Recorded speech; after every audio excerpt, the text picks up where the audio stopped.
ओम शांति। बाबा कहते हैं कि आप बच्चे तो बाप के मीठे मीठे मस्तक मनी बच्चे हो।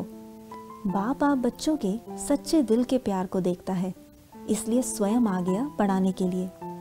अब बिल्कुल बेफिक्र रहे, महीनता से अपनी चेकिंग कर, स्वयं पर अटेंशन रख, स्वयं को चेंज कर, बाप की पालना का, पढ़ाई का सबूत दो। अब किसी भी बात में, कोई भी बात में, कोई भी बच्चा अलबेला मत बने।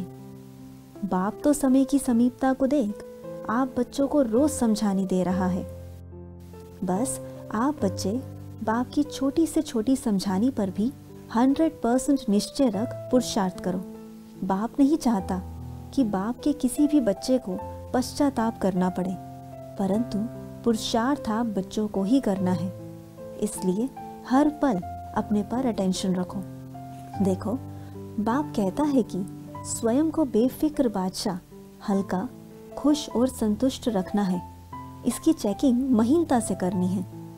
कई बार कर्म करते भी आपका पावरफुल कनेक्शन बाप के साथ होता है, परंतु आप अनुभव नहीं कर पाते और यही सोचते हो कि बैठकर तो योग किया नहीं। बैठकर योग लगाना बहुत बहुत बहुत अच्छा है, परंतु कर्म योगी की स्टेज भी कम नहीं। बस इसमें कर्म कॉन्शियस होने की बजाय कर्म योगी अर्थात स्वयं को आत्मा समझ बाप के साथ कंबाइंड रहने का बहुत अभ्यास चाहिए। इसके लिए आप स्वयं की चेकिंग भी कर सकते हो। यदि आप महसूस करते हो कि आपके अंदर ज्ञान गुण शक्तियाँ अर्थात स्वयं की तरफ अटेंशन भी बढ़ रहा है और परिवर्तन भी हो रहा है, तो आप अपने पुरुषार्थ से संतुष्ट रहो।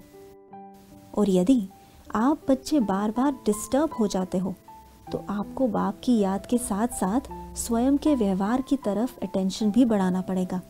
इसकी स्पीड तीव्र रखनी पड़ेगी, क्योंकि समय बहुत थोड़ा है और जैसे जैसे समय आगे बढ़ता जा रहा है तो पुरुषार्थ भी मुश्किल होता जाएगा। इसलिए जो थोड़ा सा समय बचा है उसमें बाप के सहयोग और समय का फायदा उठा पुरुषार्थ कर लो। योग के साथ साथ स्वयं के परिवर्तन पर फुल अटेंशन रखना है। यह पढ़ाई ही है मनुष्य से देवता अर्थात तमोगुनी आत्मा को परिवर्तन कर सतोगुनी आत्मा बना देने की। इसलिए चेक एंड चेंज। अच्छा, ओम शांति।